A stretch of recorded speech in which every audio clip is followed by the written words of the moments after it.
una comunidad vegetal y eso es súper, súper importante. Eso significa que las plantas para crecer juntas desarrollaron un montón de adaptaciones distintas y hay dos frases que se las tienen que saber de memoria a esta altura ya, que tiene que ver con dime cómo eres y me refiero, perdón, sí, dime de dónde eres y te diré más o menos a qué te tuviste que adaptar, que esa es la primera, están puestas al revés, y tiene que ver con el origen de la planta, y eso vamos a hablar mucho de eso hoy día, y dime cómo eres, y eso tiene que ver con la forma, ¿ok? Y eso tiene que ver con cómo vamos a agrupar una planta y otra. Ese cómo eres o de dónde eres define un montón de adaptaciones que son súper importantes y por eso hoy día vamos a hablar de material vegetal adaptado a la sequía. Y cuando hablo adaptado a la sequía, hablo realmente adaptado a la sequía. No vamos a hablar de puras plantas suculentas, ni de cactus, ni de plantas de desierto. Vamos a hablar esencialmente de plantas de sistema semiárido y mediterráneo, además de estepa fría. Y me importa mucho que entiendan que todas estas plantas en general tienen ciclo de crecimiento, algunas crecen en verano, otras en invierno, que son extraños. Muchas de ellas tienen una adaptación a la sequía bastante impresionante, mucha adaptación al sol directo, aunque algunas, aunque no lo crean, son obviamente de sombra, semisombra, y hay temas que tienen que ver con sus estrategias, que eso ya es para otro curso, que tiene que ver cómo crecen, cuándo brotan, cuánto viven, quién se las comen o cómo lo hacen para que no se los coman o a qué suelos se adaptaron, etcétera. Pero vámonos como un poco a lo que nos reúne hoy día y tiene que ver con, imagínense que alguno de ustedes quiere construir un jardín, ¿ok? Quiere sacar el pasto que le sobre o que no esté ocupando para reducir dramáticamente el consumo de agua, porque eso es re importante recalcar y después la Daniela nos puede contar un poco, pero en general, cuando hablamos de consumo de agua en una comuna como Vitacura, estamos hablando que cuando empieza el calor, el consumo se duplica y eso es solamente agua de jardines. Y estamos, la verdad, que bastante cerca de que nos racionen, entonces hay que pensar en movernos ya, ¿ok? Pero hay que fijarse objetivos. ¿Qué es lo que uno quiere cuando uno hace un jardín? Que sea bonito, que tenga buen invierno, que consuma poquísima agua, que sea fácil de mantener, porque en general no todos sabemos mucho o tanto de plantas. Ojalá que cambie el color. Ojalá que sea ecosistémico, ecológico, que de alguna forma ese jardín tenga algunos indicadores biológicos que sean súper relevantes. Ojalá atraer la mayor cantidad posible de vida silvestre. A mí personalmente me gustan mucho las abejas y por eso soy parte de la Fundación Abejas de Chile, porque las abejas nativas son bien alucinantes. Podría eventualmente tener una zona con mucho viento o con mucha radiación, pero si eventualmente ustedes vienen a un lugar de la comuna donde hay algo de viento, podrían eventualmente, por ejemplo, pensar en alguna planta que se mueva. Y alguna gente te pregunta o te pide que exista la posibilidad, por ejemplo, de poner em, algún árbol frutal. ¿Ok? Imagínense que están en una zona seca, seca, seca, como Chicureo. De hecho, precipitaciones de 250 a 300 cuando llovía. Ahora estamos un poquito más arriba de los 100 milímetros, 140. Harto frío, un montón de heladas a partir de fines de mayo hasta principios de septiembre. Y un suelo bien complejo donde hay que diseñar un jardín. ¿Ok? Y cuando uno habla de diseñar un jardín, se los voy a mostrar, no nos vamos a detener en eso, pero imagínense que esto es el jardín de una casa, una parcela, donde de alguna forma uno tiene una casa, un sitio relativamente importante, unos 5.000 metros, y donde vamos a dejar la menor cantidad posible de césped, que es muchísimo menos de lo que usualmente pone la gente. De hecho, probablemente todavía podríamos ponerle mucho menos aún. Y vamos a poner un montón de comunidades vegetales entre un bosque ecosistémico, ya vamos a entender qué es eso, un seto para separarnos del vecino, y vamos a armar un montón de comunidades vegetales en todo este espacio que queda entre medio del maicillo. ¿Ok? Así que acuérdense de tres zonas donde vamos a poner plantas, uno de árboles, uno que nos divide los vecinos y una comunidad de plantas que ya vamos a empezar a entender cómo se hace. ¿Ok? Ahora, ¿por qué hablo del tema del seto? Porque en general mucha gente le presta poca importancia y cree que el seto es solo como la comunidad de plantas que te separan del vecino que uno no tiene tantas ganas de ver, o de una calle, o de un edificio, etcétera. Pero el seto puede ser realmente mucho más que eso. Y de hecho, si uno lo diseña o lo piensa relativamente bien, ustedes pueden lograr, entre otras cosas, que la fauna se mueva de un lado para otro y eso es re importante. Lo único que conecta un jardín con otro y genera corredores relativamente importantes en, por ejemplo, una parcelación en la ciudad, son de hecho los setos. Y en este caso puntual vamos a ocupar material vegetal nativo, como la coyihuaja, el bácar y la escalonia, el peumo también, perdón, el boldo, que es extraordinario, pero vamos a ocupar algunas plantas que tienen atributos que nos interesan, como por ejemplo el Osmanthus fragans, porque tiene un olor absolutamente alucinante. ¿Qué es lo que uno busca cuando uno hace un seto? Normalmente, ojalá que algunas de las plantas produzcan fruto comestible, porque nos importa mucho traer vida silvestre, aves sobre todo. Ojalá que tenga un crecimiento denso, para que además de taparme, ojalá que permita que los gatos no puedan comerse los nidos de las aves. Y al mismo tiempo, si ocupamos material vegetal nativo, plantas nativas, tenemos una tremenda, tremenda oportunidad, como se llama, de volver a restablecer plantas que tal vez en el lugar donde yo viva ya no existen y por lo tanto cuando las aves se comen los frutos tenemos la posibilidad de dispersión y por eso es tan importante en un seto, ojalá no ocupar árboles o plantas invasoras que eventualmente, como un ligustro, por ejemplo, que eventualmente se puedan propagar. ¿Ok? Eso respecto del seto, pero nos vamos a empezar a meter en los árboles y después vamos a empezar a ver un montón de fotos. Quiero pasar rápido los árboles y el seto para concentrarme en las plantas. Pero fíjense, cuando uno piensa en elegir árboles, por ejemplo, para el jardín que eventualmente ustedes quieran construir, fíjense que estoy eligiendo siempre árboles que vienen de zona en general mediterráneo o desierto, salvo por ejemplo un caqui, que es una planta frutal que me gusta mucho, que la voy a ocupar para traer colibríes, pero en general fíjense como casi todas las plantas que estoy ocupando son de zonas del mundo donde no cae tanta lluvia y donde en general hace bastante calor. Y me voy a fijar, entre otras cosas, en la arquitectura del árbol, porque ese es un atributo que es re importante. Lo hablamos un poquito cuando hablamos de ciclo, capa, etcétera. Lo vamos a tocar en cursos más adelante cuando nos vayamos a temas más específicos. Pero es súper importante entender cuál es el porte, la forma, la velocidad de crecimiento, la cantidad de sol que requieren, la cantidad de sol que proyectan o algún atributo como por ejemplo la flor, el fruto, eventualmente la sombra, y conocer el requerimiento de las especies. Pasa mucho, por ejemplo, que la gente te pide hacer comunidades vegetales con plantas nativas, como podría ser, por ejemplo, una citronela, un Nothofagus macrocarpa, que es el roble de Santiago. Acabo de darme cuenta que acá hay un pequeño error. Una quillaja saponaria, que es el quillay, o eventualmente un belloto del norte. Muchas veces cuando uno ocupa árboles nativos, por ejemplo, o algunos árboles exóticos también, observa que no tienen un buen desarrollo. Y muchas veces eso tiene que ver con que los árboles necesitan condiciones que tal vez no necesariamente tengan en el jardín donde yo los voy a armar. Entonces, cuando empiecen a pensar en árboles, es re importante saber de dónde vienen, cómo son, cómo crecen, etcétera, para poder, a través de ese conocimiento, generarles las condiciones que necesitan, como por ejemplo el belloto del norte o el peumo o el naranjillo, que son plantas, árboles chilenos. De hecho, el belloto del norte y el naranjillo, vulnerables a la extinción. Esos árboles necesitan una cobertura inicial, lo que se llama una planta nodriza, alguien que le provea una sombra relativamente importante, pero que permita que el árbol pase a través, porque si no tienen esa sombra, les va a costar un mundo, como que se llama, hacerlas crecer. ¿Ok? Entonces, metámonos ahora a este sistema modular que les comenté. Vamos a hacer una suerte como de Lego. Para el que tal vez no sea tan creativo o le cueste pensar cómo puede armar un jardín, etcétera, vamos a desarrollar una metodología muy parecida a lo que podría ser un Lego para empezar a armar el jardín que tenemos que construir y ver cuáles son las plantas que vamos a ocupar. ¿Ok?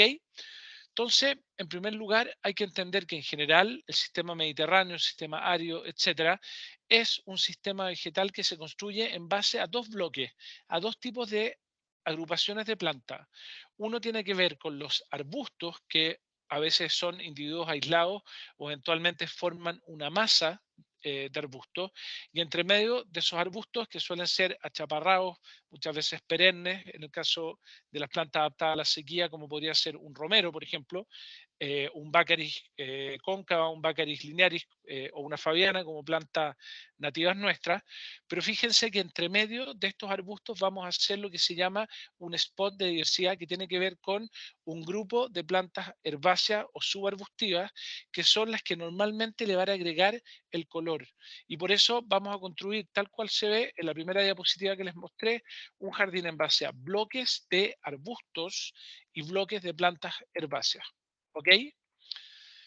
Ahora, acuérdense que en general cuando uno tiene un objetivo hay que estar como tenerlo como a la vista. Y uno de los temas era, ojalá, una estructura arbustiva, un esqueleto de este jardín que se vea lo más bonito la mayor cantidad posible de meses, porque no queremos, por ejemplo, que llegue el invierno y el jardín se vea bien feo. Y por otro lado, vamos a pensar en ocupar plantas que en lo posible tengan algún evento de floración azul durante una cierta cantidad de tiempo. Y vamos a hacer una secuencia porque parte de lo que me encantaría de este jardín es, por ejemplo, que este jardín tuviera la mayor cantidad posible de azul durante la mayor cantidad de meses, ¿ok? Porque encuentro que es un color bastante bonito. Ahora, lo mismo, cuando uno empieza a pensar en dónde buscar, cuáles son las plantas, etcétera, es súper relevante e importante que vean cuál es el lugar de origen y entender que las plantas que vienen del sistema mediterráneo, del sistema desértico, semiárido o eventualmente de estepa, son plantas que vienen de lugares del mundo donde la lluvia es no exactamente igual a la nuestra, probablemente sea más parecida a la que hay en Curicó, pero con un subsidio de agua muchísimo más bajo que lo que necesitaría, por ejemplo, un césped. Vamos a lograr armar estructuras de arbustos y de plantas que sean súper interesantes, ¿ok? Pero obviamente uno no puede hacer la estructura solamente en base a grandes arbustos, como podría ser, por ejemplo, un natre, que es planta nativa, un Baccharis linearis, un romerillo, o tal vez un cianoto, o eventualmente un romero, una lavanda, sino que en general uno va a tener tendencia a armar, como se llama, la estructura de un jardín con un montón de plantas que se conocen como subarbustos, como podría ser una perovskia, y no se preocupen porque lo vamos a ver todo después en foto, que son plantas que tienen madera, pero que tienen un tamaño más pequeño. ¿Ok?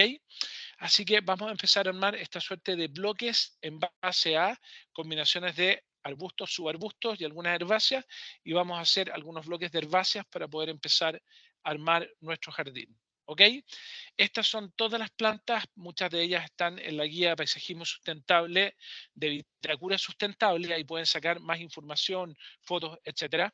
Pero lo interesante es fíjense en el clima de origen, el lugar de donde provienen estas plantas. Clima parecido al nuestro, o incluso más seco o ligeramente más lluvioso, pero es re importante que elijan al menos material vegetal mediterráneo, árido, semiárido o de estepa, porque el de estepa en general es también un sistema adaptado a la sequía. ¿Ok? Otros atributos como la altura, la arquitectura, la trama, el rebrote, etcétera, son cosas un poquito más específicas. No me voy a meter mucho en eso, pero sepan que también es importante observar a las plantas desde el punto de vista de qué tan densas son, cuánto crece, cuál es la altura, qué les pasa si se les pasa la mano con la poda, etcétera. ¿Ok? Daniela, de repente te encargo si hay preguntas, voy a estar con mi celular prendido mirando cómo se llama el WhatsApp, por si de repente tienes alguna, por ejemplo, pregunta o algo que quieras que eventualmente vaya respondiendo. ¿Ok? Ni un Fíjense problema. acá, vamos a ocupar esta suerte de Lego. Imagínense que ustedes tienen el jardín que les mostré y tienen que de alguna forma armar el jardín y están medio complicados en cómo combinar las plantas, porque a veces uno no sabe exactamente cuál va en un lado, cuál va en el otro.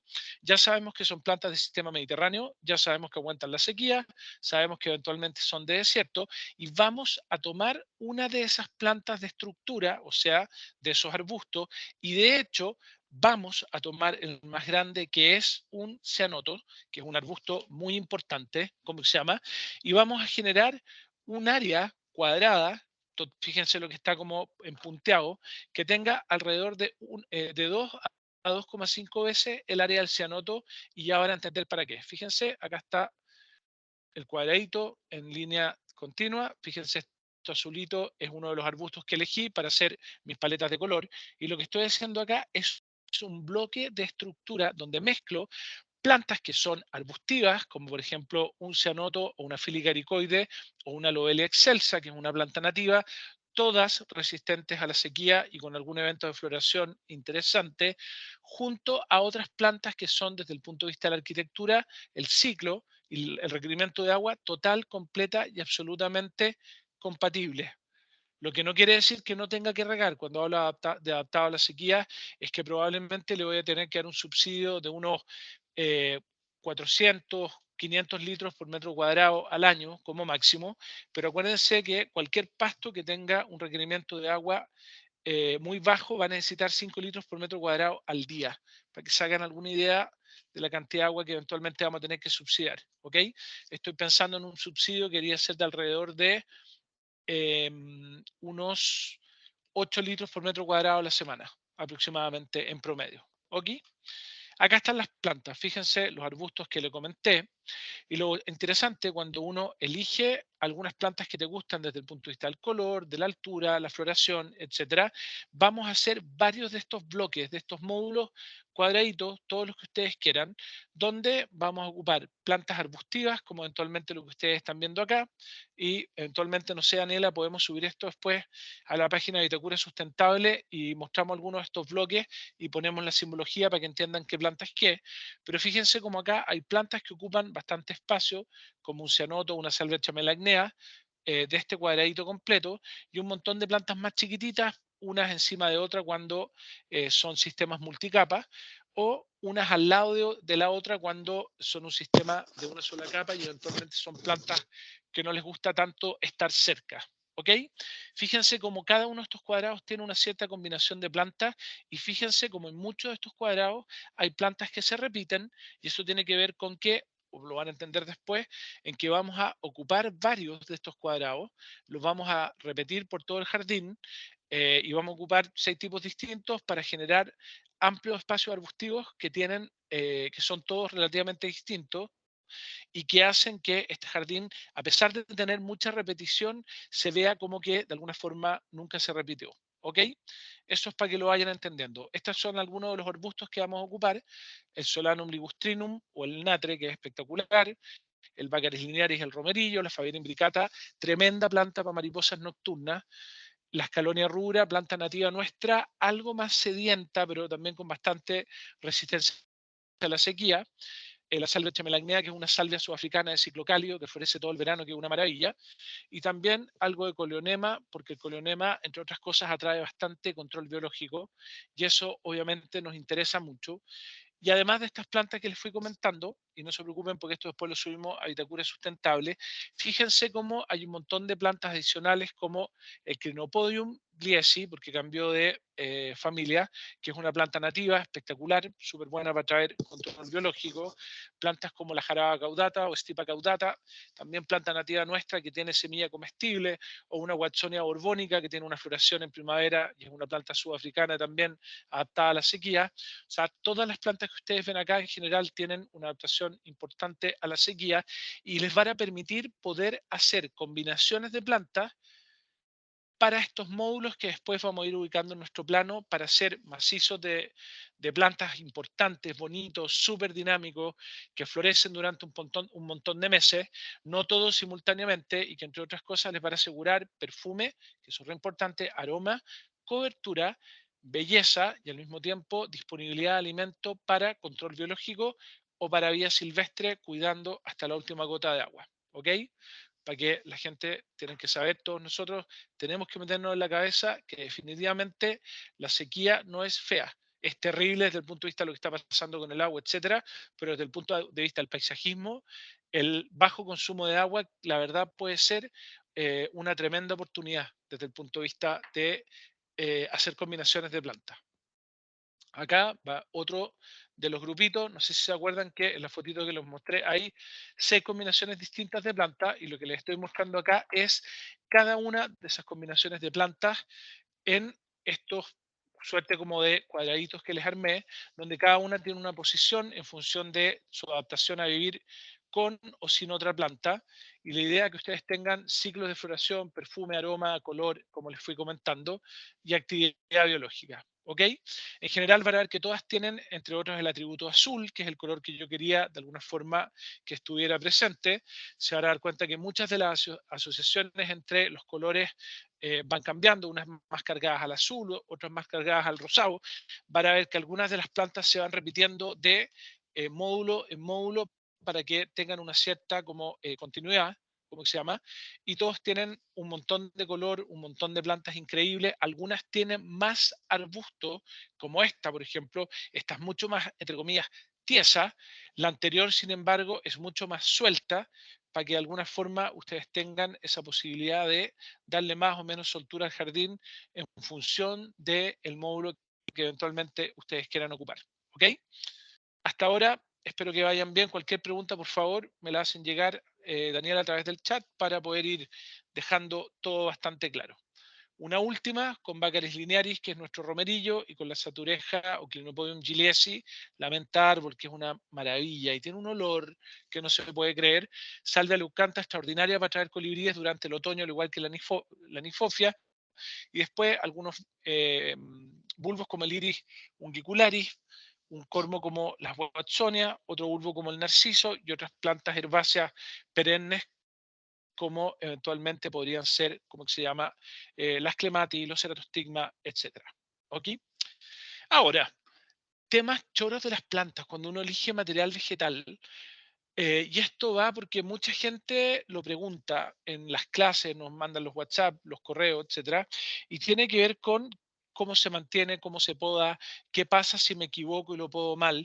Y es súper importante entender que cuando, y tiene que ver con mucho de lo que estamos haciendo ahora en Vitacura, que va a haber un montón de plantas nuevas, probablemente plantas que no hayan visto nunca, y a veces técnicas de mantenimiento que les van a llamar un poco la atención y que tal vez incluso les va a dar susto, como que va a ser una verdadera poda drástica. Y eso tiene que ver con, por ejemplo, renovar el jardín por temas de seguridad, pero asegurándonos que todas las plantas que están alrededor o algunas de ellas tengan la posibilidad de rebrotar para que en vez de quedar esta belleza pelada entera, que es lo que suele ocurrir cuando uno hace una poda drástica, inmediatamente después de la poda van a aparecer un montón de plantas alrededor, como de ese como chonguito que quedó de arbusto, que son plantas que están adaptadas a la sombra y a la sombra densa y permanente, y una vez que se produce lo que se llama esta poda de liberación, en vez de tener pura tierra, van a tener un montón de plantas, y este bloque va a ser parte también de los bloques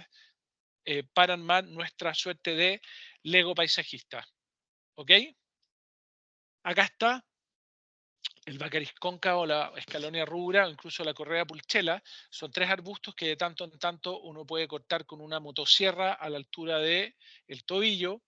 Muchas de ellas vienen de zonas del mundo donde ocurre el evento del incendio. Eso significa que llega el fuego, desaparece todo el crecimiento y rebrotan. Una adaptación súper interesante de la zona mediterránea y de la zona semiárida. Y el resto son algunas plantas que están adaptadas a crecer entre medio de, y otras plantas como el Iris ungicularis o eventualmente la Watsonia o el Eleboro, en su lugar de origen tienen adaptación extraordinaria a que las cubre alguna planta cuando crece más de la cuenta y pueden sobrevivir un montón de años esperando que ocurra ese evento que en la naturaleza es el fuego. Por favor, no se animen a copiar eso en sus jardines, sino que de tanto en tanto, cuando tengan ganas y necesiten, hacerlo a través de la poda para poder disminuir, por ejemplo, la sensación de inseguridad o algo, sobre todo si están trabajando en espacio público. ¿Ok?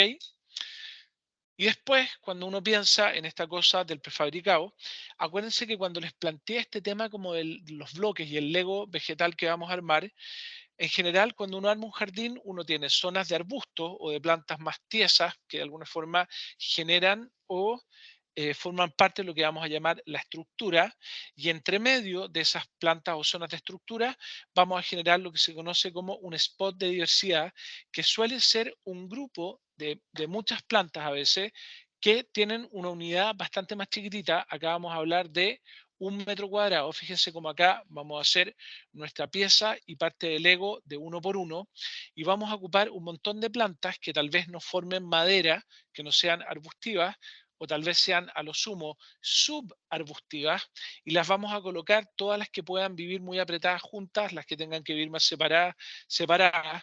Pero lo interesante de estas plantas es que en general todos los procesos de floración increíbles de los jardines suelen ocurrir acá. En los arbustos también, obviamente, si los elegimos correctamente, pero muchas de estas plantas tienen atributos de floración que son increíbles, como por ejemplo los Amaryllis veladona, la azucena, con ese color increíble, la Perovskea, que es una planta de estepa fría que tiene un color increíble azul durante todo el verano, podrían eventualmente ocupar alguna planta nativa, como por ejemplo la Mirabilis rostrata, la Nolana coelestis, la Nolana rostrata o la Franquenia chilensis, que son plantas increíbles, que también son muy resistentes a la sequía. Pero la gracia de estos spots de diversidad es que van a ser estos pequeñas piezas que vamos a encajar entre medio de las piezas grandes del Lego para que, como se llama, vayan dándonos estos colores de color, estos toques de color, etcétera. Fíjense, en este jardín está bastante claro. Lo que ustedes ven en verde más intenso y un poquito más alto, viene a ser, como se llama, el romero arbustivo, que forma una trama densa, que es lo que yo llamaría la trama arbustiva, lo mismo que una lavanda, y el resto de lo que ustedes ven acá, como estas agrupaciones de plantitas más chiquititas, que parecen tipo cubresuelos, etcétera, y que son los que de alguna forma le dan toda esta cosa muy chispeante y alegra a este jardín, como se llama, tiene que ver con lo que vamos a llamar spot de diversidad. ¿Ok? Y si se fijan, en general, el spot de diversidad suele ocupar bastante menos espacio. Ahora, cuando uno elige esas plantas, hace exactamente lo mismo que en el caso anterior. Se va a ver cuáles son los atributos de cuando florecen, cuando tienen actividad, eventualmente cuando eh, se van a latencia. Muy relevante saber si son de ciclo frío, de ciclo cálido, en qué momento crecen de alguna forma, pero también es súper relevante entender su lugar de origen, porque en general, acuérdense lo que les dije recién, dime de dónde eres, yo te diré a qué te tuviste que adaptar. Todo lo que venga de la zona del Mediterráneo, nativo nuestro o exótico, o de zonas áridas, por supuesto que está en general muy bien adaptado a la sequía, pero es re importante en el caso del spot de diversidad o esta cosa de tantos arbustos creciendo juntos, entender que todas las plantas tienen una arquitectura y por lo tanto esa arquitectura va a ser clave a la hora de ver cuáles son las plantas que van a crecer juntas, ¿ok? Cuáles son las que eventualmente yo podría poner una junto a la otra. Y fíjense cómo se nota acá en esta foto de estas Amaryllis veladona, estas azucenas que son una belleza.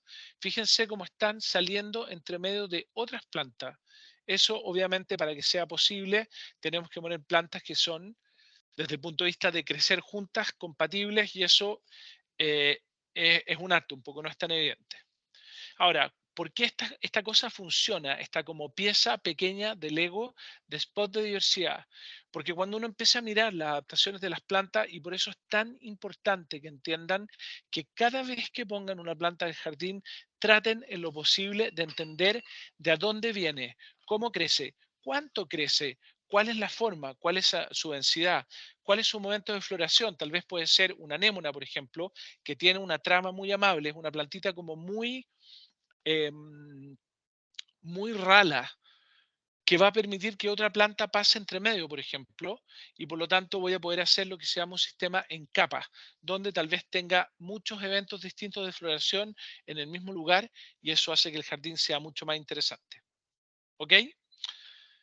Ahora, si vamos a hacer un jardín choro, sea del tamaño que sea, hagamos varios spots distintos de diversidad. Eso significa, hagamos piezas de este Lego de uno por uno que tengan muchas plantas distintas adaptadas a la sequía, obviamente, y que tengan atributos que nos interesen, como por ejemplo la dinámica del color. O tal vez pensemos, por ejemplo, en atraer insectos, abejas nativas o eventualmente mariposas, o pensemos tal vez en generar condiciones favorables para que las aves encuentren semillas o frutos también entre medio de estos spots de diversidad, pero siempre pensando en que tienen alrededor de 1 metro cuadrado. Uno por uno es una pequeña unidad. Fíjense acá, un subarbusto, la Peropsia atricipifolia, atripicifolia, perdón, que de hecho forma madera, tiene lignina, es un subarbusto. Fíjense después en las altromerias, las equináceas, los ciclamen, eventualmente alguna planta nativa como podría ser una mirabilis o algún erígeno, etcétera, que también podría formar parte de esta comunidad de tolerante al estrés. estrés, y fíjense, perdón, de esta comunidad de spot de diversidad, y fíjense como en general cuando uno arma estas comunidades, se trata de ocupar plantas en común para que hayan acentos, pero no sean todas exactamente iguales, y para los que no tengan ninguna intención de podar, porque no tienen ganas, existen plantas que vienen de un sistema que se llama tolerante al estrés, son plantas que en general tienen muy bajo requerimiento de agua, como un tomillo, por ejemplo, o como un Eryngium paniculatum, una planta nativa nuestra, que vienen de sistemas donde los suelos son normalmente muy poco fértiles, eventualmente mucha sequía, y eso hace que en general tengan bastante poco desarrollo. Y eso que tengan poco desarrollo también las hace que en general no les guste crecer tan apretadas. Eso significa que si en el caso anterior, por ejemplo, teníamos un montón de plantas que estaban como una arriba de la otra, porque venían de sistemas donde eso naturalmente ocurre y por lo tanto están adaptadas a crecer en un lo que yo llamaría un vecindario bien apretado. Las plantas que vienen de los spots de tolerantes al estrés, que vienen de estos sistemas mucho más secos, mucho más ventosos, tal vez mucho más calurosos o de altura, van a tener tendencia a crecer apretadas, pero no unas encima de otras. Y en general, por crecer muy poco, si alguien tiene ganas, por ejemplo, de armar el antejardín de su casa y realmente no preocuparse prácticamente nada, este tipo de plantas que ustedes ven acá, como un plumbago cerulea, que es nativo, o una almería marítima, que de hecho ocupamos cultivares, pero también es nativa, o al menos está, bueno, sí es nativa en realidad, o un platicón, etcétera, son plantas que pueden vivir muy bien juntas y que dado que crecen poco, la verdad que dan muy poco trabajo. Y eso es súper bueno, como que se agradece un montón, sobre todo cuando uno está medio corto de tiempo. ¿Ok? Así que quédense con esta idea. Armamos bloques de Lego con plantas arbustivas para armar el esqueleto que tienen alrededor de 6,5 metros cuadrados de área, que es 2,5 veces aproximadamente el tamaño del arbusto más grande que yo elegí para formar esa estructura, como se llama, y vamos a armar spots de diversidad, que son esos pequeños pinceles de color y de dinámica en el jardín que van entre medio de estos legos más grandes, como se llama, donde voy a ocupar una superficie de 1 por 1 y donde el material vegetal podría ser muy tolerante a que todos vivan con todos de alguna forma o tal vez muy intolerante a crecer uno encima del otro, y es lo que vamos a llamar una comunidad de tolerantes al estrés, que son normalmente las que por lejos necesitan menos mantenimiento y menos poda. ¿Ok? De nuevo, esto funciona y es estable y funciona en el tiempo y hace que podamos hacer jardines muy bonitos, porque algunas brotan muy temprano, otras eventualmente pueden brotar un poco más tarde, unas tienen alguna arquitectura muy especial al momento de brotar que hace que sean compatibles, otras tal vez tengan la capacidad, por ejemplo, de hacer su actividad durante el verano, mientras que otras la hacen durante el invierno.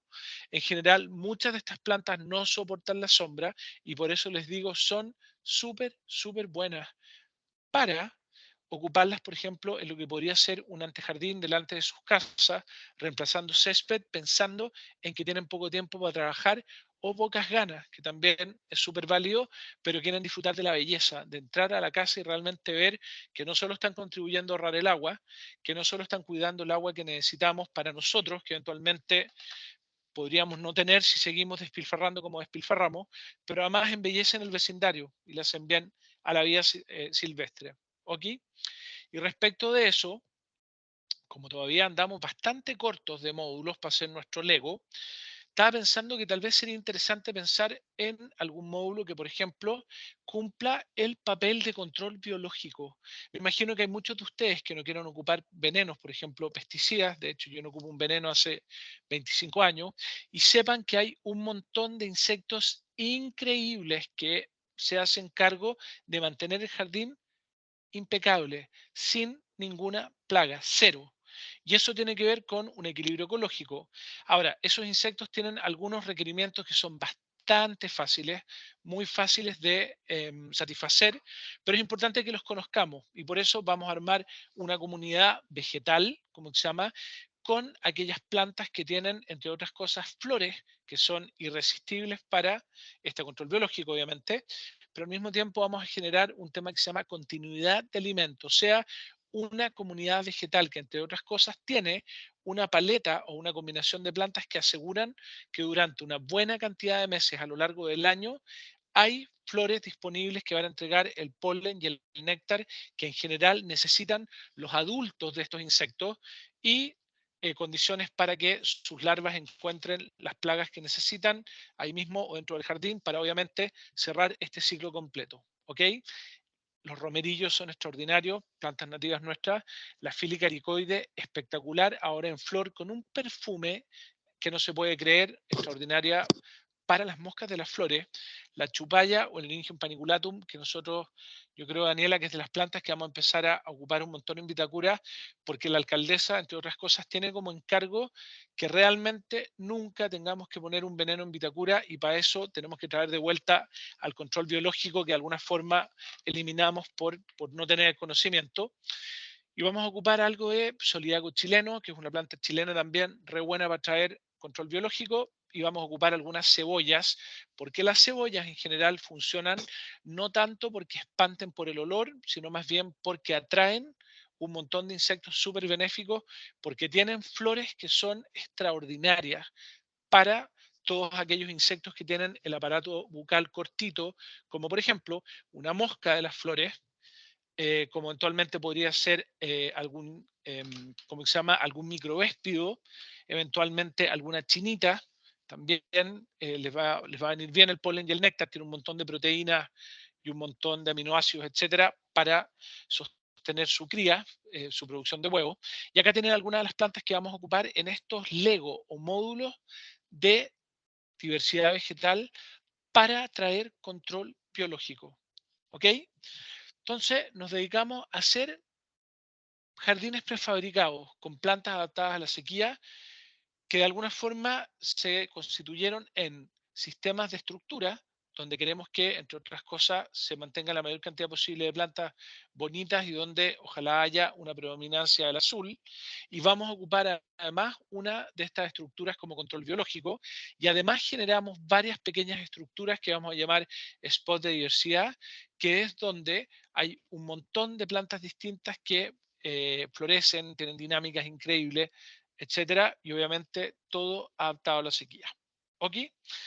Entonces, vámonos de vuelta al plano, cuando hicimos esta suerte como de sectorización, donde construimos un jardín que está en una parcela que tiene alrededor de 5.000 metros, tenemos casi 4.000 metros cuadrados de jardín, lo que es bastante, donde vamos a tener un pedazo de pasto mucho más chico de lo que normalmente tiene todo el mundo en el barrio. De hecho, son como 300 metros cuadrados y todo el mundo tiene 3.000 metros, o sea, vamos a tener un décimo de lo que tienen los vecinos y vamos a hacer nuestro seto ecosistémico o nuestra barrera vegetal pensada con plantas útiles para la vida silvestre, nuestro bosque ecosistémico con una combinación de árboles esencialmente nativos, con algunos de ellos en peligro de extinción, en los que nos vamos a preocupar de ver cuáles son los requerimientos que tienen y por supuesto toda nuestra zona plantada, además de algunos frutales, y ya vamos a hablar de eso.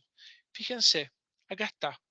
Estas son las 9 estructuras prefabricadas que fabricamos con, de alguna forma, las plantas que cumplen con los requisitos que nos planteamos, que eran color, continuidad de alimento, nativo exótico, adaptado a la sequía y ojalá que tengan el azul como estructura, de alguna forma que haya flores azules durante la mayor cantidad posible de tiempo. ¿Y qué es lo que vamos a hacer? En primer lugar, en este jardín habíamos definido que una zona de nuestra parcela iba a ser un bosque ecosistémico. Vamos a hacer nuestra plantación con estos árboles que tienen compatibilidad. Vamos a plantarlo bastante más denso, porque no queremos espaciamiento arquitectónico, queremos espaciamiento biológico, queremos que los árboles a toda velocidad tomen todo el potencial del sitio y crezcan lo que tengan que crecer, que haya una cobertura del 100%, y dado que tenemos algunos árboles como el naranjillo, el belloto del norte y el peumo, que necesitan protección en sus primeros años de vida, vamos a ocupar un arbusto exótico como la Buddleia davidi para formar lo que se llama una planta nodriza. Por eso, fíjense cuando uno mira esta combinación de árboles, que está lleno como unos círculos transparentes que a veces están como encima, como se llama, de los árboles y eso es súper raro. Y eso tiene que ver con generar esta protección que estos puntitos verdes más chiquititos, que son los bellotos, necesitan para poder crecer y desarrollarse, dado que son árboles que vienen de sistemas de bosque. ¿Ok? Mucha de la información de las plantas, etcétera, está en la guía de paisajismo sustentable de la Municipalidad de Vitacura. Por favor, ya les voy a dar el link al final de la clase. Visítenlo, ¿cómo se llama? Porque es súper útil. Hay un montón de información que les va a servir un montón respecto de cuáles son, cómo crecen, de dónde son, qué requerimientos tienen, etcétera. ¿Ok? Tenemos listos los árboles. Muy simplificado, es más complejo, pero quedémonos con esta cosa simple del bosque. Y después nos vamos a empezar a poner todas las plantas. Imagínense que este fuera el jardín de ustedes y van a tener estos caminos para circular una terracita. Eventualmente hay una piscina natural, que es una piscina de cloro y de agua, perdón, una piscina de agua cristalina que no tiene cloro, o sea que tiene un proceso de limpieza biológico. Vamos a hacer unas pequeñas circulaciones de maicillo, vamos a tener nuestro seto, pero ahora nos vamos a concentrar en las comunidades vegetales que vamos a colocar en todo lo que está en color rosado. Y como queremos que nuestro jardín se vea la mayor cantidad posible de meses bonito, vamos a ocupar un 50% de la superficie disponible para poner plantas con nuestros módulos, como se llama, de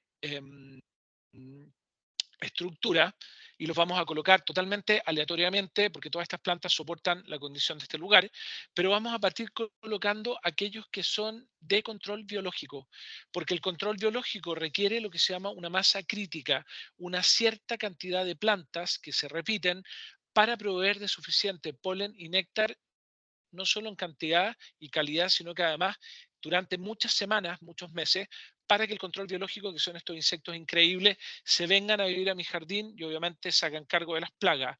La condición sine qua non, por supuesto, cero opción de pesticidas. ¿Ok? Así que acá 10, 11 unidades más o menos, que alrededor de si es que no me equivoco, déjenme revisarlo, es alrededor de un 20%. Un 20% de lo que hace la estructura, que es el 50% de la superficie donde vamos a poner plantas, va a ser, como se llama, estos módulos de control biológico, o sea, alrededor de un 10% de la superficie de jardín que armamos va a tener estas primeras piezas de Lego que tienen control biológico. ¿Ok?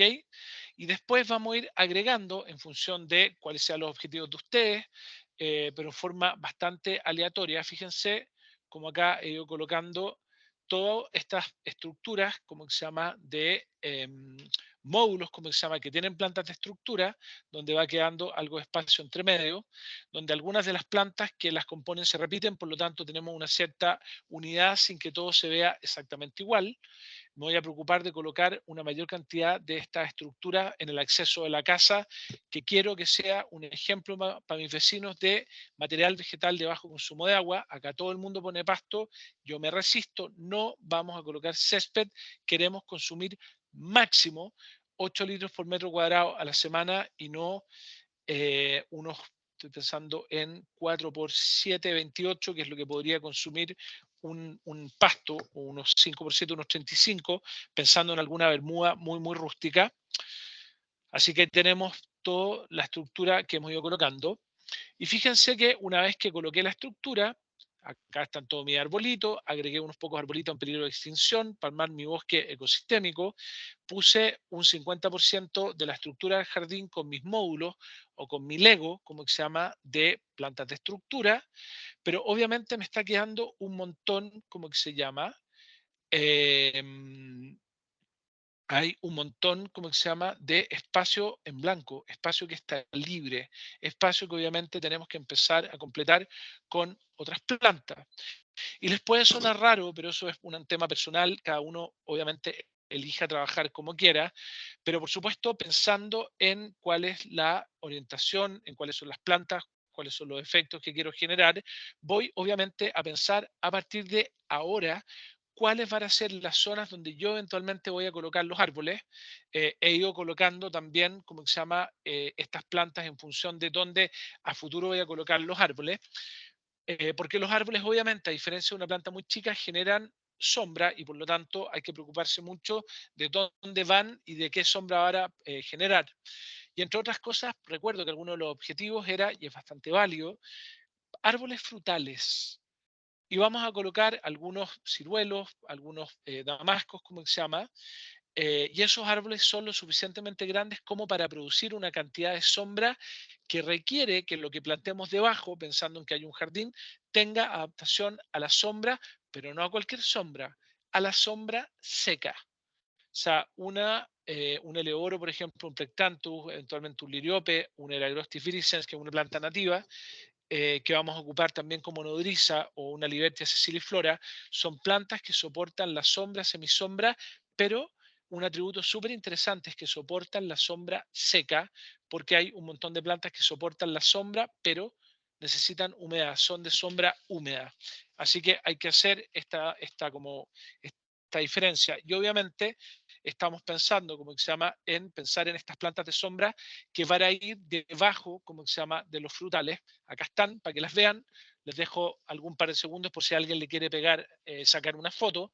Fíjense en los damascos, en los ciruelos y en otras plantas de sombra como una Verónica pectinata, eventualmente un Plectranthus, podría ser también una Libertia nuestra, que no es súper aguantadora a la sequía, aunque lo es, pero bastante, pero obviamente va a requerir más agua que un cactus, una suculenta, pero radicalmente menos agua que lo que va a necesitar una vallica, estos pastos verdes fosforescentes que uno ve normalmente a veces en muchas de las casas. ¿Ok? El Plectanthus neochilus, súper interesante, no le va tan bien con mucho frío, pero en general la condición de Santiago no tiene ningún problema y tiene un olor especial cuando uno lo toca, que hace que en espacio público sea muy interesante porque de alguna forma no te da muchas ganas de robártelo porque el olor no es malo, pero es un poquito intenso. Así que está bueno eso para los que quieran armar sus antejardines afuera. ¿Ok? Así que lo que hicimos, si se fijan en esta nueva como comunidad de plantas, es que agregamos varios de estos módulos prefabricados, de estos Legos, esta suerte como de Tetris, como se llama, hemos ido colocando este Tetris con árboles frutales, con algunos damascos, eventualmente con algunos ciruelos, etcétera. Fíjense cómo se ven acá, entre medio, como se llama. Pero como no es suficiente la cantidad de frutales, voy a aprovechar de agregar a mi jardín dos tipos de frutales que no son tan grandes, por lo tanto no producen la cantidad de sombra que podría eventualmente poner en problema las plantas que voy a colocar, como podría ser, por ejemplo, un caqui, que si bien es de sistema temperado, tiene un valor ornamental extraordinario y además durante el otoño y parte del invierno, cuando hay poca comida, para un montón de aves es un manjar, sobre todo para los zorzales, los tordos se vuelven locos con los caquis y los colibríes. Eso es súper interesante. Y lo otro interesante son los granados, tal vez no tanto para la vida silvestre, aunque hay un montón de aves que las comen, pero para nosotros, los seres humanos en general, yo al menos hablo por mí, el granado, la granada en el fondo, el fruto realmente me gusta mucho. Y además el granado tiene una muy linda floración, una tremenda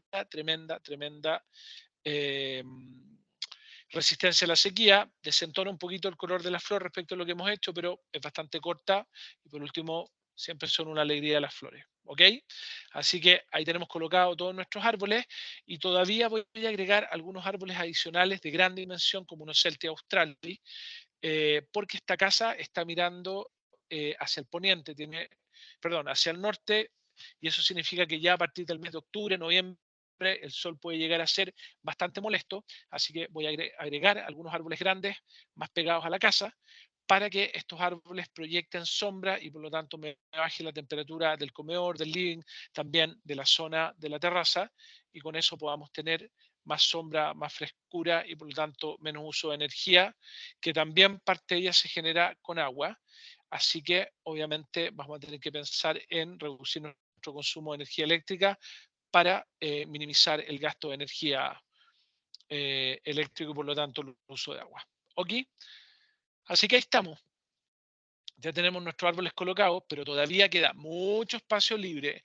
Y ese espacio libre no es porque se me haya olvidado, sino porque obviamente vamos a tratar de emular o de pensar en hacer lo que les mostré, que es un sistema de un montón de cuadrados que tienen plantas de estructura y vamos a empezar a rellenar todo el espacio que queda entre medio con nuestros spots de diversidad, que van a ser estas pequeñas partes del Lego que van a ir llenando, como se llama, cada como espacio que fue quedando libre en la medida que entre perfecto en este tamaño de 1 por 1. Y con eso vamos a ir armando nuestro paisajismo ecosistémico. Vamos a ir llenando de plantas todo nuestro jardín con plantas obviamente resistentes a la sequía. Pero cuando uno empieza a mirar con un poquito más de atención, y esta es una técnica que es súper interesante, sobre todo para la gente que tal vez tenga menos posibilidad económica de hacer jardines con plantas, existe una técnica de establecimiento que se llama por siembra, donde ustedes eventualmente podrían plantar parte de su jardín, dejando una cantidad de suelo desnudo importante y por lo tanto, por supuesto, listo para llenarse de maleza, pero en vez de que se llene de maleza, ustedes lo que van a hacer es sembrar. Y para sembrar, la única diferencia respecto de cualquier jardín que ustedes hayan hecho antes es que uno normalmente, antes de la plantación, echa una capita de arena con piedra para que sea un sustrato muy poco fértil, con un muy buen drenaje, como se llama, y ustedes van a plantar en ese sustrato cuidando de no contaminarlo con tierra, van a hacer con mucho cuidado los hoyitos y después van a volver a desparramar por encima este sustrato, como se llama, de piedra con arena, que tiene muy baja fertilidad.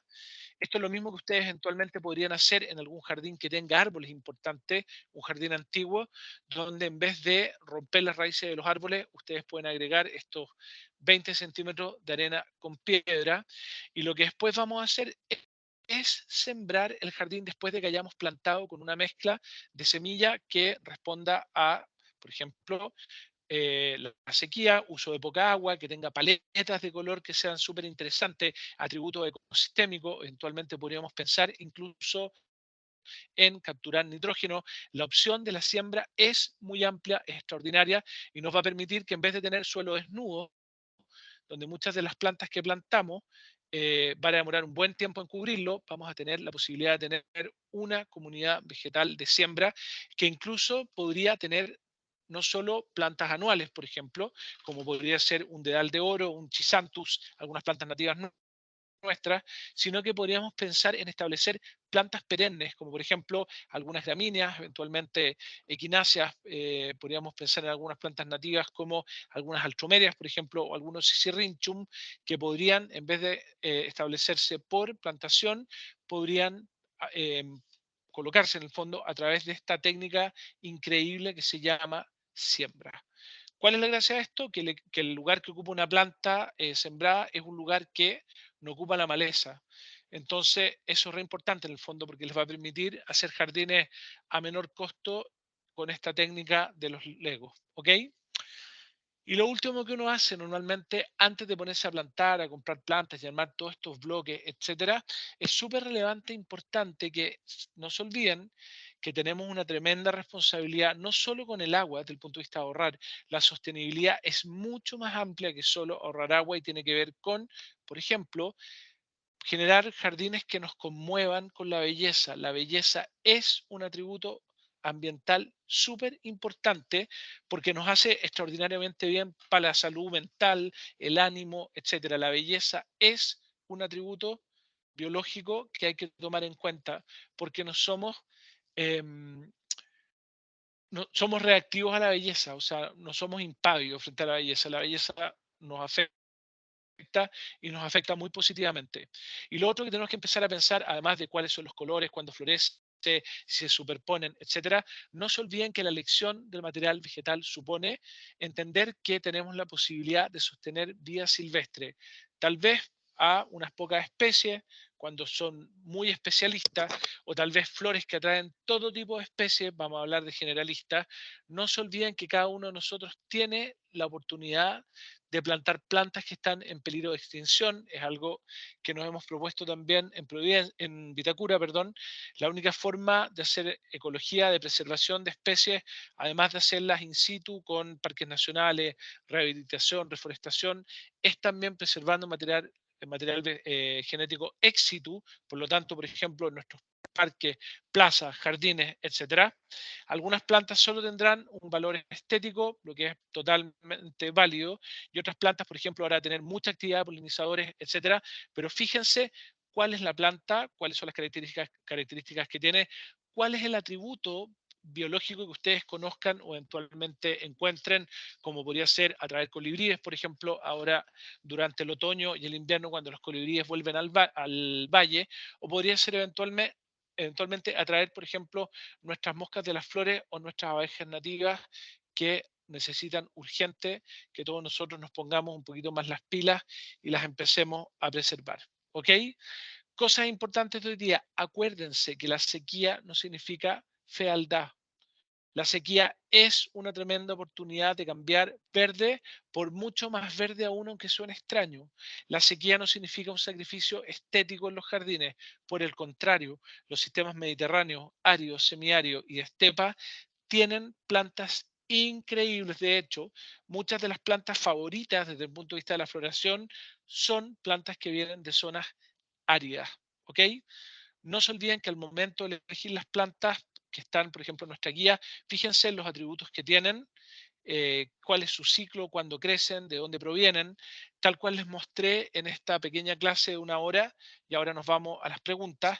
Recuerden que es súper importante entender de dónde viene el material vegetal, porque eso define cuál es su adaptación, y no se olviden también, por supuesto, que la forma del material vegetal, la arquitectura, define también la capacidad que vamos a tener de, por ejemplo, mezclar una planta con otra. ¿Ok?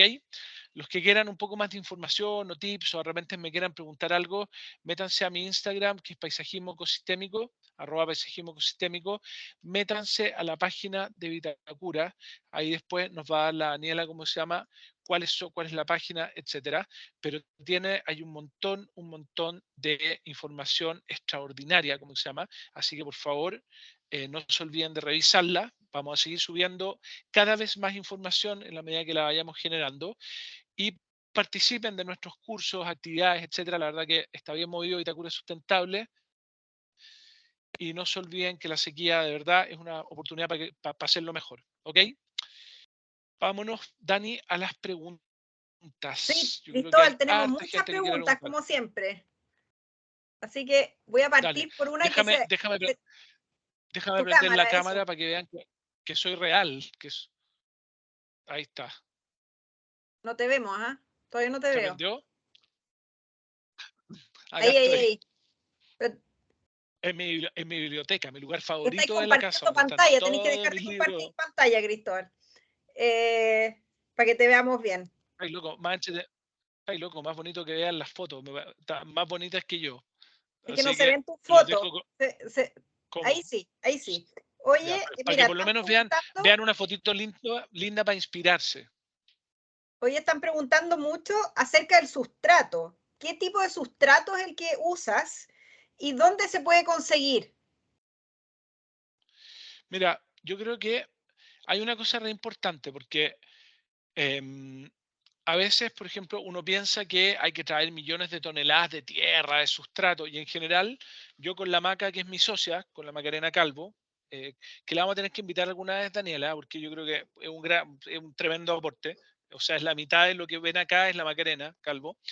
Yo te diría que muchas veces con la tierra que ustedes tienen en el lugar de donde van a plantar en su casa es más que suficiente, porque cuando uno arma paisajismo, Daniela, y tú eso también lo sabes muy bien, uno elige la planta que funciona en el lugar más que cambiar las condiciones del lugar para recibir la planta. ¿Ok? Ahora, si ustedes tuviesen, por ejemplo, que traer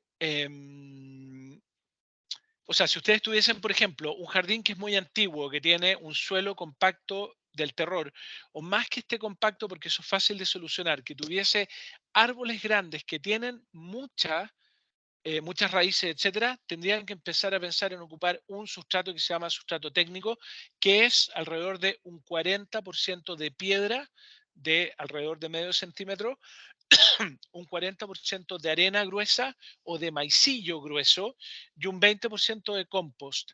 Eso todo mezclado homogéneamente en unos 20 centímetros en el jardín, se van a acordar de mí, es lo máximo.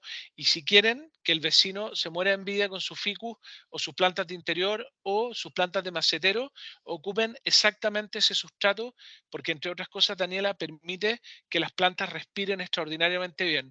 40% de piedra de alrededor de medio centímetro a 1 centímetro, pero idealmente más cercana al medio, 40% de maicillo grueso o de arena gruesa y un 20% de compost, pero eso es re importante, Daniela, recordárselo ahí a nuestros vecinos, sin mal olor, sin olor a vinagre, sin olor a alcohol, con olor a tierra dulce, esa sensación de como bosque húmedo. Ese es el compost que ustedes tienen que ocupar en, ¿cómo se llama?, en sus jardines. ¿Y dónde lo pueden conseguir, Cristóbal, todos estos materiales, si es que se Chuta, yo animan a creo hacer que, eso? o sea, yo te diría que hay un montón de, como de gente que vende arios. Yo les diría, yo no sé si existe todavía los que habían como a la salida del Mapocho arriba en donde termina la comuna, como en Tancura, que me acuerdo que habían unos viejos que te vendían piedras, de todo, pero en cualquier planta de áridos o en muchos jardines de planta o en los home centers te venden probablemente la piedra, la arena por separada y el compost, pero 4 bolsas de piedra, 4 bolsas de maicillo, 2 bolsas de compost, mezclen todo y ahí tienen su sustrato mágico. Así de fácil. Y después me cuentan cómo les va. Tenemos otras preguntas acerca de las plantas. Nos preguntan mucho dónde podemos conseguir este tipo de plantas. A mí hay algunos viveros que me encantan, que les digo que son súper buenos. O sea, yo les diría, déjame, ahí de repente sería bueno, déjame agregar para escribirlo acá, porque ahí les va a costar un poco, probablemente les va a costar un poco. ¿Se ve en la pantalla, Sí, se ve. Dani? Ya. El vivero Huida, el vivero Pocochay, el vivero Puyallí, el vivero Vita Plant. ¿Se te ocurre a ti algún otro? Bueno, el Cinco Pinos también tiene bastante variedad. El vivero Chiñihue.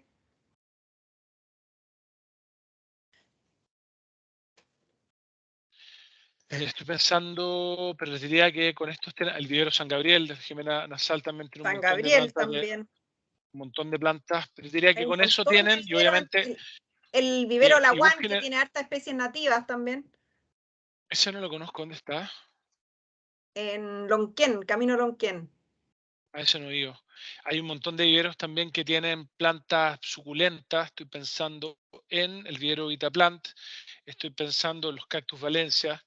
No sé si existe todavía, pero yo iba de chico y me encantaba, así como me quedaba horas mirando los cactus y preguntándole a la señora que atendía que era encantadora. Con esto tienen para entretenerse un rato, busquen en internet, hay un montón de pequeños productores que tienen un montón de plantas La bruja increíbles. Talagante también está. Váyanse siempre lo más importante, vean el lugar de origen, acuérdense que es súper relevante elegir, ojalá lo posible, zona mediterránea, zona árida, semiárida y estepa. Las estepas son zonas del mundo donde normalmente hay muy poca agua. eh, Normalmente muchas de ellas tienen algo de lluvia en el verano, pero son bajísimas y tienen una cantidad de plantas, eh, Daniela, que son increíbles. Increíble, de hecho, los Balcanes, todo eso no se puede creer. Kirguistán, impresionante. Bueno. Oye, nos están Muero por hacer ese preguntando viaje. también por el riego, Cristóbal. Francisca nos pregunta, cuando planifica el riego para estos bloques, ¿pone un gotero por planta o se calcula solo por el metro cuadrado independiente de la cercanía de la Esa es planta? una súper buena pregunta. Sí, muy Es buena. súper buena, es una buena pregunta, Francisca, porque en general hay muchas formas distintas de regar. Por ejemplo, nosotros con la maca hacemos un sistema de riego que se llama planta a planta, donde yo de alguna forma le coloco como goteros a las plantas en función del consumo de agua que tienen. Entonces, normalmente le entrego más agua a los árboles, menos agua a las plantas que necesitan menos agua, y en promedio trato de que mi riego sea de 8 litros por semana eh, por metro cuadrado, 10 máximo, pero eso es una locura. Entonces, el riego por goteo. La otra opción es ocupar riego por aspersión. Mucha gente le tiene un poco de bronca, pero la aspersión, a pesar de que es menos eficiente, tiene una ventaja, que es mucho más fácil de mantener que el goteo. Y en eso, siempre Claudio de la Cerda me convenció, porque yo ocupo mucho goteo y alguna vez me lo comentó y me quedé pensando, y te encuentro razón, Claudio. Efectivamente, es más fácil ¿cómo se llama? El riego por aspersión.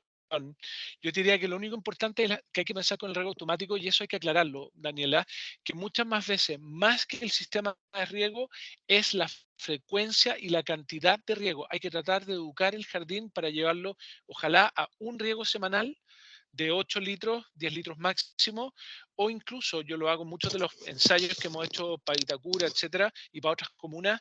El próximo año ya nos vamos a riegos de 16 litros cada 2 semanas. Porque, como les dije y lo he dicho siempre, la sequía no es algo demasiado raro en la naturaleza. De hecho, en muchos lugares del mundo no llueve jamás todos los días, en el trópico con suerte, y lo común es que las lluvias demoren 1 o 2 semanas en caer, pero cae alguna cantidad importante de agua por vez y con eso nos vamos a llevar el agua solo abajo, que es donde realmente nos importa y no arriba, que donde se la lleva el sol por la acción del calor sobre la tierra, en evaporación. Cristóbal también, Mónica, no, perdón, José nos preguntan cómo podemos identificar qué plantas resisten estas podas drásticas que tú mencionaste y cuáles no. Em,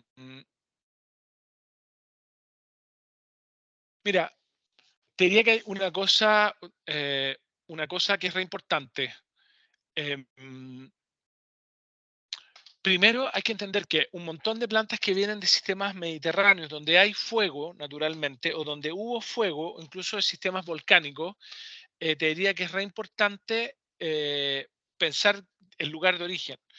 Hay un montón de plantas de California, la cuenca del Mediterráneo, Australia, Sudáfrica, Chile, etcétera, que tienen adaptación al fuego, al evento traumático y rebrotan desde la base. Técnicamente a nuestras plantas o plantas mediterráneas vamos a hablar del lignotuber, de una suerte como de acumulación de energía y yemas, que cada vez que venga un incendio, algo terrible, la planta le echa mano a ese ahorro así como que uno tenía súper ultra escondido para el momento más difícil, boom, y rebrota. Eso pasa con los peumos, los quillayes, el coyihuay, el boyén, el boldo, impresionante, que es lo que a veces llamamos como renoval, aunque normalmente es un árbol muy antiguo que rebrotó. ¿Ok? Yo te diría que esas plantas nativas que te comenté recién, el boldo, el peumo, el quillay, los bácaris, la fabiana, el pichirromero, es bien impresionante que uno a veces se le quiebra o se incendia y uno las ve que rebrotan en pleno verano, incluso sin haber caído agua. ¿Ok? Pero te diría que buscan los libros específicos poda por rebrote versus, perdón, regeneración por rebrote versus regeneración por semilla, que sería la otra forma, como por ejemplo una lavanda o un romero, que se queman y no rebrotan. Lo que rebrota es la semilla que está esperando en el suelo a que ocurra este evento, de hecho. Cristóbal, también tenemos varias preguntas sobre cómo eliminar el pasto, qué hacer con la chépica. O sea, hay formas mecánicas que no son ni picar, ni dar vuelta al suelo 40 veces, ni arnear. Eso no funciona, un desastre, es carísimo y va a hacer pedazo la biología del suelo. Normalmente, si ustedes le ponen un plástico negro encima durante alguna cantidad de meses, puede ser 1 o 2 meses, con eso la van a eliminar, pero eso obviamente a veces no es tan gracioso tener que esperar tanto tiempo. Yo les diría en general que lo que yo hago es aplicar un químico. Yo no soy muy amigo de los químicos, pero siempre digo, el uso racional, puntual, informado y cuidadoso de un herbicida puede ser de gran ayuda para eliminar la chépica, por ejemplo. Ahora, hay un tema re importante que tiene que ver con que cuando ocupo algún químico en el jardín de ese tipo, jamás ocupo un veneno, lo único que ocupo eventualmente podría ser un herbicida y después de aplicar un herbicida hago el esfuerzo de volver a sembrar la microbiología que eventualmente puede haber dañado en el suelo. Y eso se hace con algo que se llama té de compost, que es para otra clase, pero te diría que yo haría eso. Aplicaciones de herbicida, unas 2, 3 aplicaciones, cuando la chépica está activa, eso quiere decir de noviembre hasta fines de marzo o fines de abril, 2, 3 aplicaciones, después le echaría el sustrato técnico y plantaría y reinocularía con un té de compost o con un lixiviado de humus, esa cosita que sale la vermicompostera, disuelta en 10, 12 partes de agua y después le pego una regada a la zona donde apliqué el químico para volver a restaurar la microbiología que eventualmente puede haber dañado. Oye, Daniela, y a propósito de eso, uso responsable, profesional, informado y puntual. Los químicos no son ninguna gracia. Háganles el quite todo lo que puedan, por favor. Acá nos preguntan acerca de las plantas nodrizas. Antonia nos pregunta si puede usar Acacia caven como planta nodriza y las plantas nodrizas después se sacan. Depende mucho, Antonia, de lo que tú quieras plantar. Por ejemplo, en el caso puntual de una Acacia caven, de una Bachelia, porque ahora le cambiaron el nombre, tiene una cosa que no me hace tanta gracia, que es bastante alelopática. O sea, en las estrategias que diseñaron un montón de plantas para disminuir la competencia, para que no les quiten el agua en el fondo, otra planta, desarrollaron exudados que son un poquito complicados, transpiran o botan líquidos, por decirlo muy en simple, que no le vienen muy bien a algunas plantas. O sea, yo te diría que una acacia caven no es la mejor nodriza, aunque técnicamente en la naturaleza sí lo es, ¿cachai? En sucesiones ecológicas de una cantidad importante de años. Yo preferiría mil veces ocupar un quebracho. Yo no sé si a ti te pasaba, Daniela, pero esas son las cosas que uno descubre por accidente, que me salió una semilla, un peumo entre medio de unos quebrachos en la casa y te juro que yo nunca he visto un peumo como ese.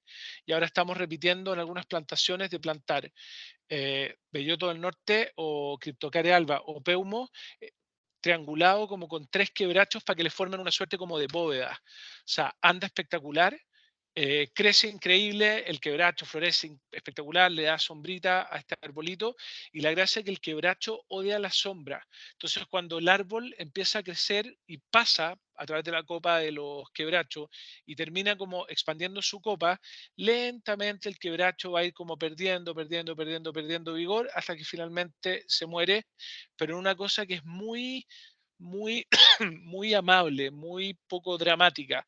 Y por lo tanto, cuando se muera, Antonia, ese quebracho, solo voy a cortar la parte aérea y la voy a chipear, pero por ningún motivo voy a tocar el sistema radicular. Que las raíces del quebracho, de alguna forma, que sea el árbol que de alguna forma protegió, el que aproveche todos los nutrientes y la biología que quedó dando vuelta en esas raíces que están quedando ahí en el suelo. ¿Se entiende, Daniela? Súper.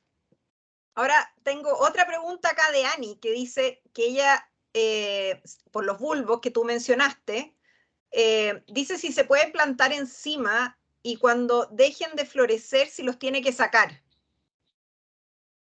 Yo te diría, Ani, que hay algunos bulbos que eventualmente uno tendría que de repente sacar, ¿cachai? Ahora, yo soy amigo de la idea de que en lo posible tenemos que pensar en hacer paisajismo que de verdad genere como la mayor satisfacción posible al menor costo y mantenimiento posible y gasto de agua, obviamente. Entonces yo diría que en el mundo de las plantas mediterráneas y de plantas que son de sistemas de monzón, pero también adaptados a la sequía, te diría que hay un montón de bulbos increíbles que nunca más vais a tener que sacar.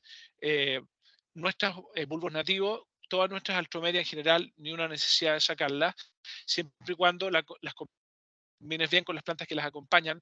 Nuestro azulillo, cero falta. En cambio, nuestros wilmos, nuestros leucocorines, súper complicadito porque no aguanta que lo rieguen. Hay que dejarlo en zona sin agua en el fondo. Y en los bulbos exóticos, te diría que en general los tulipanes, los narcisos, la anémona coronaria, que es increíble. No hay ningún tema, no es necesario sacarlo. Si alguien quiere comprar bulbos, le recomiendo este proveedor que se llama Paz y Flora. Tiene un local que está en el mercado de flores, o tenía, no sé si lo tiene todavía, con una surtido, una variedad, súper buenos precios, y tiene unas plantas increíbles. Así que Paz y Flora se los recomiendo todo el rato si alguien tiene algún interés en comprar bulbos. Oye, acá ¿Me van tenemos a retar? otra pregunta ¿Me van a retar? interesante sobre Dale, el riego, o sea, sobre el agua. Nos ¿ya? preguntan si es recomendable el uso de geles de retención de humedad o de algún tipo de sistema de infiltración de agua. Mira, yo diría que hay un tema que hay un montón de gente que está súper contenta ocupando los geles, etcétera. Yo honestamente no los he ocupado nunca. Lo que yo sí ocupo y que me da un resultado extraordinario es la microbiología.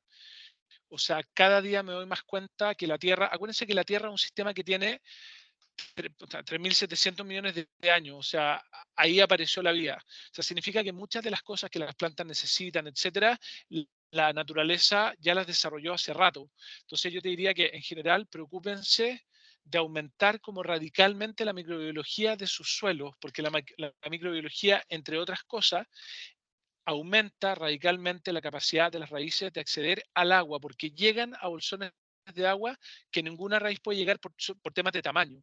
Entonces yo te diría que lo que yo sí les puedo recomendar, el té de compost, increíble, ocupen un poquito de compost, medio centímetro, etcétera, y péguenle una buena regada para que toda la biología se vaya al suelo, ocupen cobertura, no dejen que los suelos se calienten, puede ser mucho orgánico, etcétera, y a los que les vaya bien con el gel, me cuentan, puede ser que funcione espectacular, no lo pongo en duda, pero no tengo experiencia al respecto. Como que no la he necesitado nunca, la verdad, para ser honesto, porque he ocupado soluciones basadas en la naturaleza que hasta ahora me han resultado increíbles. Em, Hablando de nuevo de Claudio Lacerda, él me mencionó que los geles también van a depender mucho del tipo de suelo en que se pongan. Si son suelos muy arcillosos, incluso pueden producir pudrición de raíces, por si acá. Eso Mm. para considerarlo. La última pregunta, Cristóbal, que es bien interesante. Nos escriben sobre jardines o espacios en la periferia donde se encuentran Ajá. deteriorados, pero que con el pasar de los años han empezado a salir algunas plantas o plantas resilientes. Entonces nos preguntan, para ayudar al proceso de restauración, ¿habría que hacer un proceso similar al visto en clase, teniendo en cuenta las plantas preexistentes? ¿O cómo se podría apoyar estos espacios pensando en la biodiversidad preexistente? Mira, de las cosas alucinantes de la naturaleza es que la naturaleza desarrolló un sistema que se llama de plantas pioneras. Y pasa lo mismo como en todos los sistemas humanos también, donde normalmente todos los movimientos migratorios importantes de la historia de la humanidad, desde los más recientes con la colonización o los más antiguos con la entrada del ser humano a América hace pocos miles de años, en tiempo geológico somos todos recién llegados, ¿cachai? Llegamos todos hace nada, segundos a este lugar, es que así como hay algunos que se van primero y le van abriendo camino como al resto, en la naturaleza también existe ese tema alucinante de estas plantas que tienen la capacidad de preparar las condiciones para que de alguna forma después lleguen las otras. Ahora, si ya existe ese proceso de, ¿cómo se llama?, de plantas pioneras, yo te diría que en general una de las formas increíbles de apurar el proceso es, de hecho, con microbiología, porque normalmente muchas de las plantas que están por venir no son capaces de establecerse porque, por ejemplo, el suelo no es capaz de sostenerlas porque, entre otras cosas, no tiene biología. Entonces, yo te diría, temas que hay que pensar, aumentar la densidad de plantas pioneras. Si te interesan las nativas nuestras, ¿quién preguntó? ¿Quién hizo la pregunta, Daniela, para que no sea como tan impersonal la respuesta?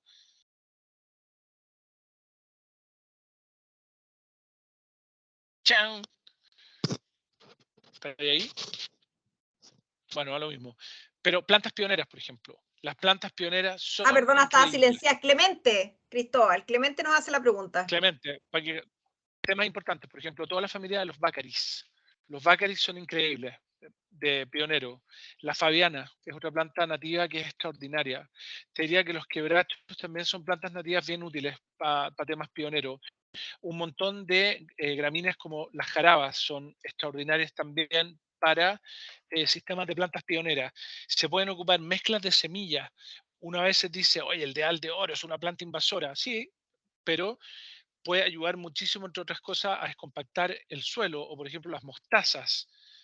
Todas las familias, las crucíferas que tienen, por ejemplo, tipo las zanahorias, etcétera, perdón, las zanahorias no son crucíferas, estoy, perdón, eso lo retiro. ¿Cómo se llama? La familia de las zanahorias, ¿cachai? Un montón de umbelíferas, las familias de los yuyos, que tienen sistemas radiculares que entran en el suelo y forman como una tremenda raíz, ¿cachai? Que después se va a podrir y va a dejar un montón de carbono. O sea, yo te diría que preocúpate, Clemente, de dejar todo lo más cubierto posible, con la mayor diversidad posible de plantas, que sean plantas pioneras, que estén adaptadas a la sequía. Todo el material vegetal que se vaya generando, anda compostándolo y volviéndolo a la tierra o compostando in situ para ayudar a generar materia orgánica. Agrégale lixiviado de humus o té de compost para sembrar la microbiología. Si tiene la opción de poner chip de madera o piedra etcétera, lo que se te ocurra para bajar la temperatura del suelo, es súper importante. Muchas veces las plantas no prosperan no porque no puedan, sino porque la temperatura del suelo no se los permite. Eh, y te diría esencialmente eso, aumentar la diversidad y en el caso puntual de la infiltración, hay varias técnicas que ocupa, por ejemplo, la permacultura que a mí me encanta, o los sistemas keyline, que es una suerte como de micro arado, absolutamente micro, que es como una suerte de zanja muy chiquitita que va perpendicular a la pendiente, para en el caso que tengas pendiente y el agua escurra, en vez de que se te vaya cerro abajo, la mayor cantidad posible de agua se quede en el perfil de suelo.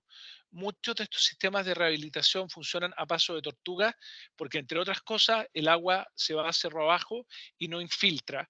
Así que hay que preocuparse ahí de maximizar la posibilidad de que la mayor cantidad posible de agua se quede en tu suelo y no se te vaya, obviamente, cerro abajo, donde de alguna forma se perdió. ¿Cachai? Infiltrar, infiltrar, infiltrar, infiltrar. La mayor cantidad posible de agua, lluvia, la mayor cantidad posible de diversidad. Aprovecha las plantas que tengan su ciclo durante la época de lluvia, obviamente para que aprovechen el agua, y después no te olvides de tratar de incorporar ese material compostándolo, dejándolo picadito fino sobre el suelo, para que tu suelo nunca quede expuesto totalmente a la radiación solar. Cristóbal, nos están pidiendo también ¿cómo se llama?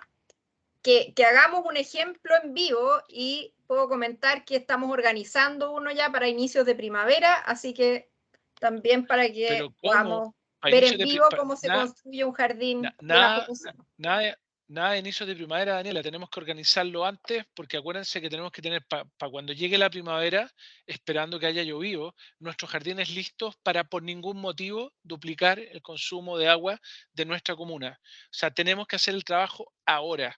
Así que con la Daniela vamos a ver la forma de poder adelantar el práctico. Vamos a Eso lo hacer lo hemos que se prometido pueda. ya, se va a poder.